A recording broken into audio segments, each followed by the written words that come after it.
Hello and welcome to the first lecture on high frequency amplifiers. Let me be very clear that here when I say high frequency amplifier, it means that I am talking about BJT at high frequency. Okay, we are not going to talk about any power amplifier here. We are going to talk about when we model BJT at high frequency, then how it is different and how it is different than the low frequency analysis. Is it clear? Okay, so today's topic is hybrid pi model. So we will first discuss how BJT behaves differently at high frequency, and then a small signal model of BJT at high frequency, why we consider the different model than the model which we consider in case of the low frequency. Okay, then we will discuss about the outcome of the current lecture and questions related to the current lecture. So let's begin. So just read this statement. We ignore the internal capacitances and parasitic capacitances of transistor at low frequency and assume that whatever input we are providing to the transistor, we immediately get the output because we ignore those frequency dependent terms. So you clearly remember that capacitance or capacitor is the frequency dependent parameter. So whenever there is a low frequency, I need not to worry about the capacitive effect. But when you increase the frequency, since capacitor is dependent on frequency or capacitive effect is dependent on frequency, we cannot certainly ignore the effect of capacitances when we increase the frequency. So at higher capacitance, so at higher frequencies, you need to consider the capacitive effect, the internal capacitances of the BJT. Now, not only that, the other parameters also which are related to the internal operation of the bipolar junction transistor. So unless you understand those things, you cannot go for the modeling of BJT at high frequency. So my first agenda here is to clear that what are the internal capacitances which are present in the BJT and how the other related parameters which can affect the performance of BJT at high frequency, and accordingly we have to model them. See, when we talk about the modeling, we have to consider all the parameters which can affect the performance of the amplifier. We cannot go and just model the amplifier without thinking about the other circumstantial effect which may arise when we are modeling the transistor as an amplifier. Okay, so it is very important to understand those parameters also. So let us start.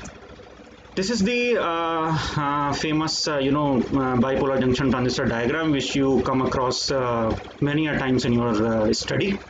So this is emitter, this is base, and this is collector, the three regions. I am here taking the example of NPN transistor. Okay, so please be clear and take the all assumptions according to the NPN transistor. Now here what I am doing, I am forward biasing the first junction which exists between emitter and base. See, transistor is a two junction device. First junction exists between emitter and base, and second junction exists between base and collector. Now when I want to use transistor as an amplifier, in which region of operation I want to bias it? Can it be in saturation region, or it can be in cutoff region, or it can be in active region? Well, you very well know the answer. If we want to use the transistor as an amplifier, then we have to bias the transistor such a way that it works in the active region only, because in active region we get the maximum output whatever input we apply from the input terminal. You very well know about this term, IC equals to beta IB. You very well know IC equals to beta IB. Now what is IC? IC is the collector current. Sorry, IB. IC is the collector current. Collector current means the output current. And what is IB? IB is the input current. So what is beta? Beta is nothing but IC upon IB. So it is nothing but the gain, whatever output we are getting and whatever input we are applying. Okay, so this gain, this particular equation is for common emitter transistor. Let me be very clear. For common emitter transistor, we get the maximum gain, and that is why we use the common emitter transistor as an amplifier.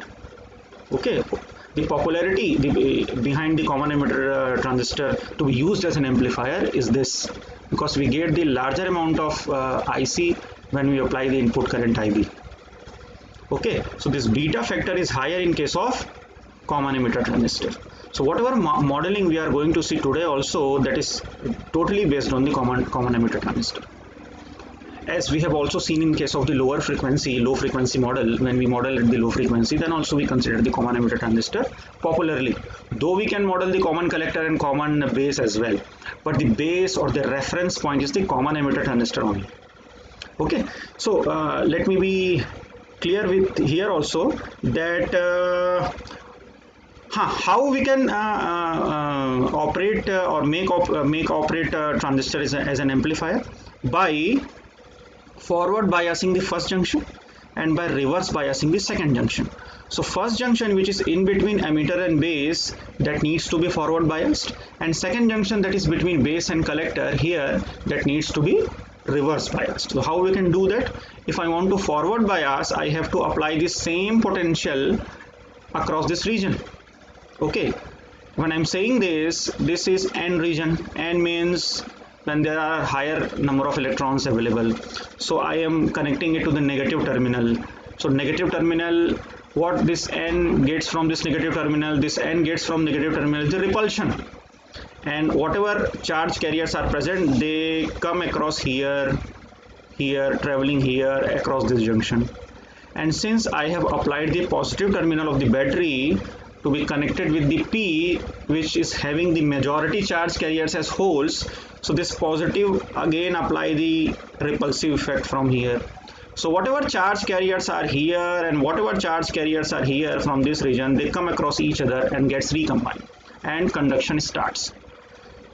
As in case of the diode, and transistor can be understood as the combination of two diodes, just for theory, not for the practical reasons. Okay, so this is my first junction and this is my second junction. So I just told you how we do the forward biasing. Okay, and because of this forward biasing, whatever junction which is in between them, the capacitive effect because of this forward biasing increases. Why? Because whatever barrier potential was earlier present, that needs to be overcome by applying this forward bias. So whatever charge carriers those are present in between these two plates across the junction creates the capacitive effect.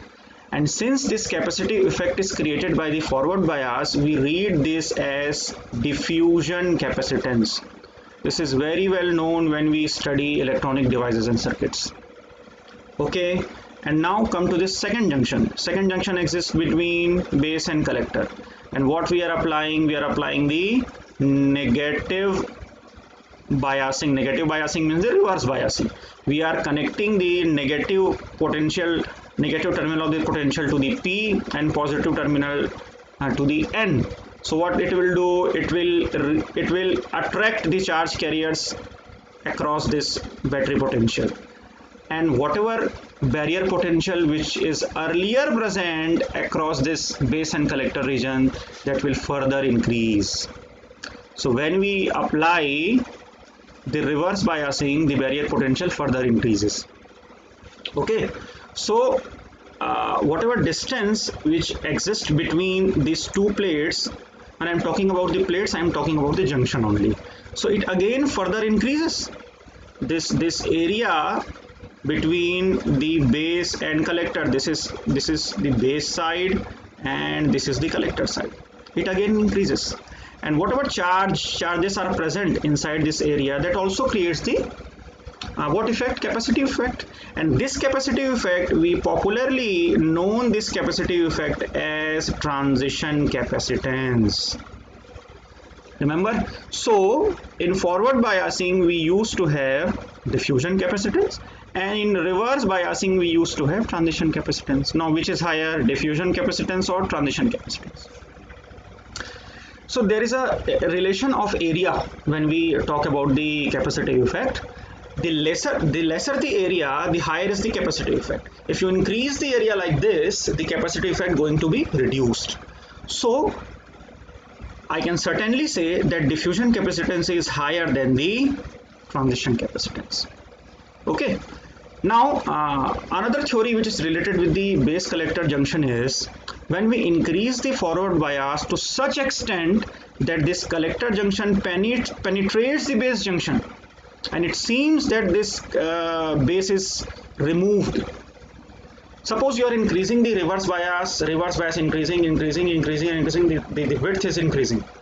So the width of collector is so much increased that we can assume that base is absent, or we have removed the base.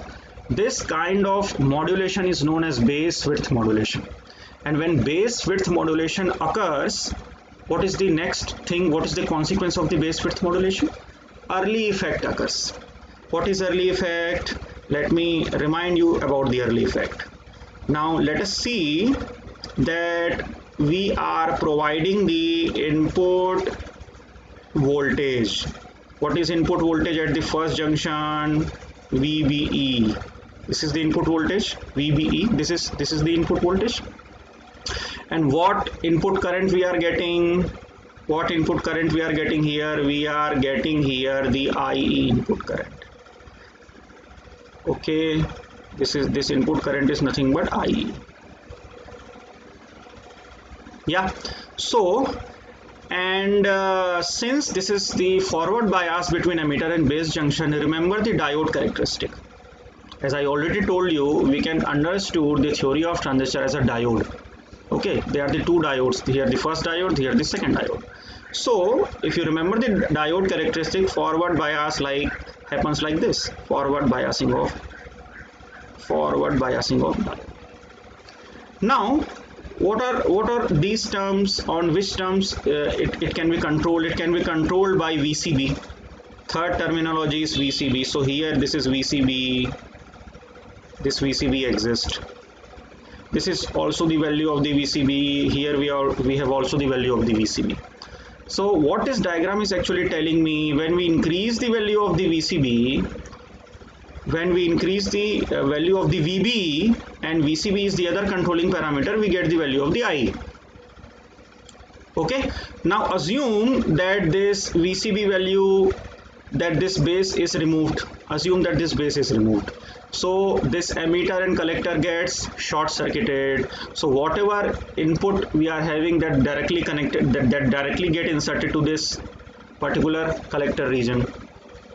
Yeah. So what I'm saying is, when we increase the VCB such a way that by applying the lesser VBE we can get the value of the IE. Here is the, let us say here is the value of the VB is 0.4 volt. Here is the value of the VC is 0.3 volt. Here is the value of the VB is 0.2 volt.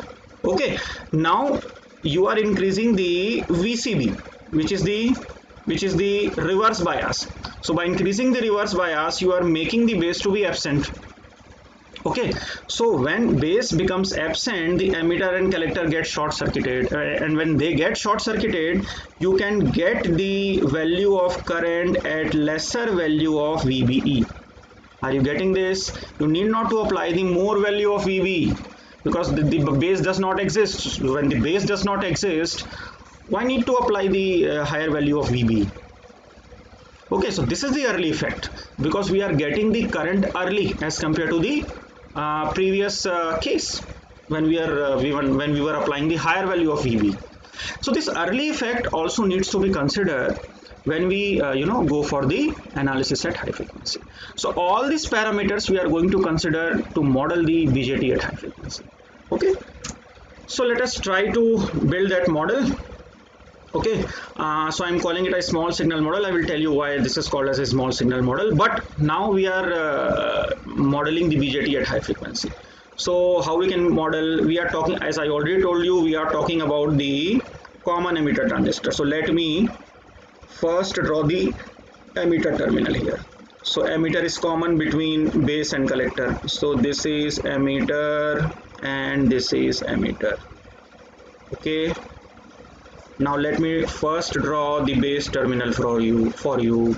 This is base, and here I am going to consider another base terminology that is known as B dash. Now why this B dash exists? This B dash exists because of the technology in which we are manufacturing the transistor. Okay, see, the point of discussion is not on the technology. Okay, but let me tell you that if you are making the transistor, you are making the IC. So some kind of technology is going to be used. So this B dash is the internal, port which is present inside the transistor, and this B is external port which is present inside the transistor. So this external port which is accessible to me, and this internal port it is not accessible to me, but this is the actual base port which is present inside the transistor, and this is the external port which we access. So when we want to connect the battery potential across the transistor, at which port we connect it? We connect it across the base port which is external. Now this is the internal port which exists inside the transistor. Okay, and because of the technology in which we are manufacturing, a kind of resistance exists between these two terminals, and that resistance is known as RBB dash, and popularly it is known as base spreading resistance.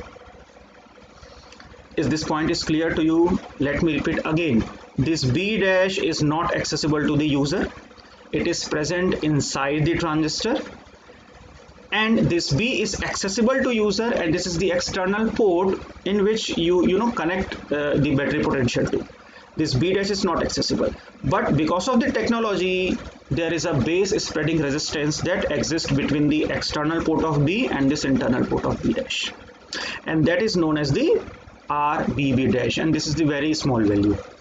Okay, now the second resistance which exists between B dash and E is known as RB dash E.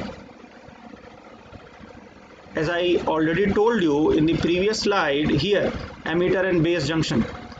What emitter and base junction is having? Emitter and base junction is having the diode characteristic. So whatever recombination happens across this emitter base junction, that creates the that creates the current, and to control that current we have to have a controlling resistance that is known as the RB dash E.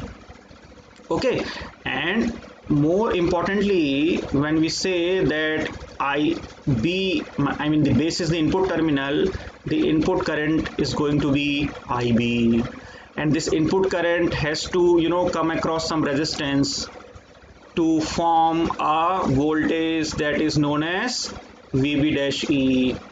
This is our input voltage. This input voltage will cause you current to flow across the output. So this RB dash E is controlling parameter which is accounting for whatever recombination is there at the input junction of the transistor, and this VB dash E is nothing but the voltage across this resistance RB dash E. So this IB into RB dash E gives me the VB dash E. Okay, now if you have not forgotten, I have told you about the capacitive effect across this input junction. What capacitive effect this input junction has? This input junction has the capacitive effect of CD, diffusion capacitance.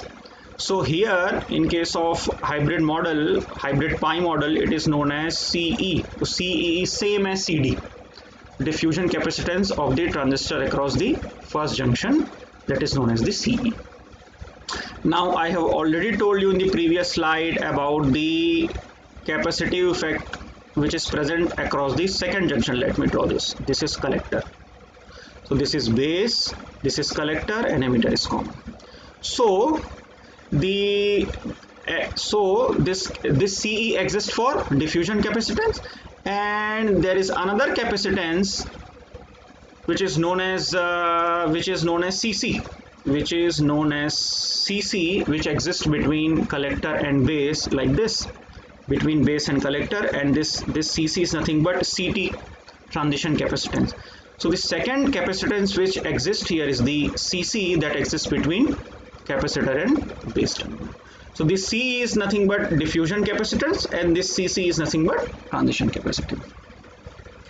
As I already told you in the previous slide as well, that there exists a early effect, and because of that early effect we have to count a feedback parameter which exists between base and collector, and that feedback parameter is nothing but the resistance that exists between this.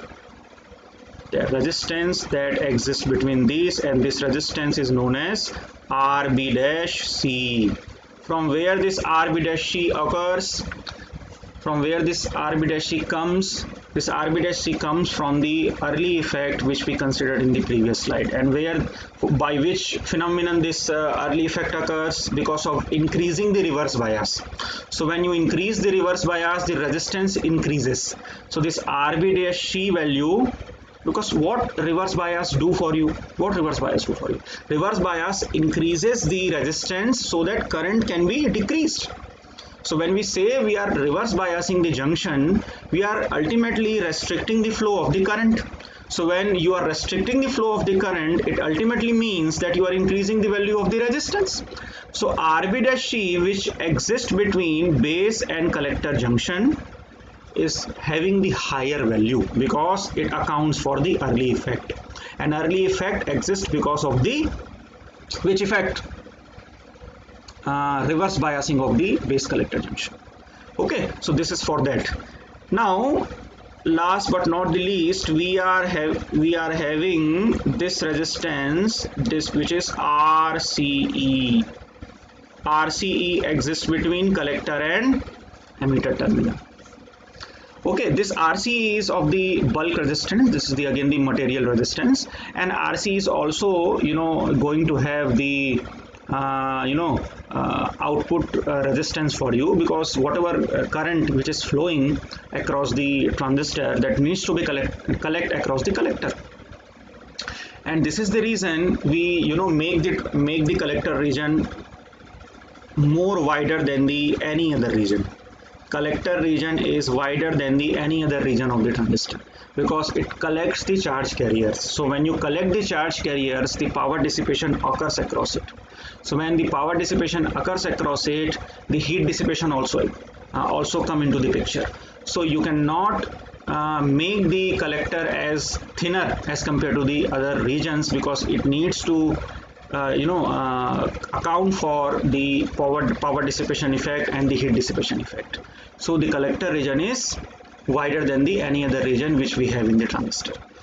So this RCE value has to be on the higher sides so that we can collect whatever current which is flowing across it. One thing which is left, and that is very important thing, which current we are talking about? Which current we are talking about? We are talking about the collector current IC, and this collector current IC depends upon whatever input which is coming across it. So I have already told you about the VB-E. This VB-E creates that effect, and the IC current can flow. So what is this IC? What is this IC is for me? IC is nothing but GM into VB-E. IC is nothing but GM into VB-E. Now where this term comes from, GM into VB-E? Let me be very clear. What is transconductance?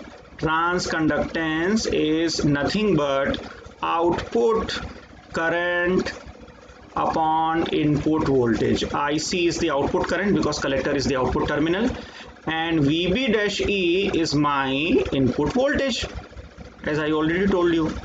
So whatever input voltage we are applying, we are getting the output current, the respective output current across the collector terminal. So this relation IC upon VB dash E defines the GM for me. So if I want to calculate the IC, it has to be GM into VB dash E. So this current source which appears across the output, which is very important, it accounts for the collector current, and this collector current depends upon the input voltage VB dash E. So we form the current source IC, and the value of the IC is nothing but GM into VB dash E. And thus we can say that now our hybrid pi model or J. Coletto model. J. Coletto is the scientist which developed this hybrid pi model in the year 1969. So in the name of the scientist, the model is also known as the J. Coletto model. This is the model which we consider for the BJT when we define it at higher frequency. Okay, now let me talk about something about this small signal model. Why we always talk about the small signal model. See, let me draw this graph for you. This is V in, this is V in, and this is V out. So when we talk about any function between V in and V out, any transistor, any inverter, so this kind of function which exists between V and V out. Now if I want to calculate the gain, what is gain? Gain is nothing but change in output voltage, change in V out, change in V out with respect to change in V in. So dV out upon dV in, dV out upon dV. So where this dV out upon dV in comes in this graph? At which portion of the graph which gives you the higher value of change of output voltage with respect to change in the input voltage? Can you imagine this? This is the x-axis which is representing me the V in. This is the y-axis which is representing me the V out. So this is the region where I am getting the largest value of change in y-axis with respect to change in this x-axis. So a smaller change, for a smaller change in V in, I am getting the larger change in V out. So this is the region, let us say this point and this point. So between these 2 points I am getting the larger change in the V out with respect to the smaller change in the V in. So dV out upon dV in, that is nothing but the gain of the transistor is higher, is the highest between these 2 points. What about this point? This is flatter point. Again in the lower side also this is flatter point. So here the change in the V out with respect to change in the Vn is almost zero. No gain is there. So is it worth for me when I am designing the amplifier? What I am trying to do, I am trying to amplify the signal. So I will target those regions only in the transfer characteristic where I get the larger gain. So where I get the larger gain in this smaller portion of the transfer characteristics. So always we say that a small signal model means we take those value of the signal where we get the larger gain. So here a small signal model means I am taking that small portion of the signal which is giving me the higher gain. So a small signal model we draw in case of the low frequency also, and a small signal model we draw in case of the high frequency also. The only change is the frequency. At the lower frequency we ignore the frequency dependent terms, we ignore the internal capacitances, but when it comes to the higher frequency we take the internal capacitances and other effects, as I told you, early effect and all those things. Okay, so the change in the frequency is happening here only. The signal, the model is going to be the small signal only. Yeah, so let me define for you the frequency also, that is the 1 megahertz. So if I want to model my transistor lower than this 1 megahertz, then I will use the same thing which we use in case of the low frequency, HIE, HOE, HRE and HFE. And when we go for higher than 1 megahertz, then we have to go for the hybrid pi model. So it has been practically observed that if you increase the frequency greater than the 1 megahertz, then you need to model the transistor by using the hybrid pi model or the J. Coletto model. I hope this model is clear to you now. This is the more clearer picture for you. If you I cannot get the previous picture. You can go through this slide also. This GBE, this G term is nothing but conductance. And if you want to, represent the resistance in terms of the conductance, you can do like this. Inverse of the conductance is nothing but resistance, or inverse of the resistance is nothing but conductance. So you can also represent it like that. Okay, so let me talk about the values. This terms I already told you. RBB dash is nothing but the base spreading resistance. I already told you that it is going to be very small value, 100 ohms. RB dash is the internal base node to emitter resistance. It is going to be 1 kilo ohm for me. C is the diffusion capacitance, and diffusion capacitance is nothing but 100 picofarad. And I already told you that diffusion capacitance is going to be always greater than the transition capacitance, because it accounts for the forward bias and this accounts for the reverse bias. So always you have the forward bias capacitance greater than the reverse bias capacitance. So 100 picofarad is the value of the CE and 3 picofarad is the value of the CC. I already told you about the RB-C also. RB-C accounts for the early effect, and we have the early effect. We talk about the reverse bias, and when you talk about the reverse bias, the resistance is going to be very large. 4 mega ohms of resistance we consider about the RB-C. GM is nothing but transconductant, IC upon VB-E, and this has been measured as 50 milliampere per volt. Practically it has been measured as 50 milliampere per volt, and this measuring is done when we take the room temperature 25 degrees centigrade and we take IC as 1.3 milliampere. These are the two important things where this GM comes from. Okay, now the RCE is the resistance which is present between collector and emitter terminal, the last resistance, this, and I already told you that this needs to be larger, since we are interested to collect the current across the collector. So this is all about the small signal model of BJT at high frequency. So we have learned how the analysis of BJT is different at high frequency, why we need to model the BJT at high frequency differently, and why we need to consider the internal capacitances and the early effect to draw the model, the hybrid pi model in case of the high frequency. So the questions can be asked that draw the high frequency model and explain the significance of components used. Okay, I hope this model is now clear to you, and in the next lecture we will derive the terminologies which we understood today: RB-C, GM, IC. Okay, and we will see how this can be related with the lower frequency model which we have studied in case of low frequency analysis of transistors. So this is all for today's lecture. Thanks for watching.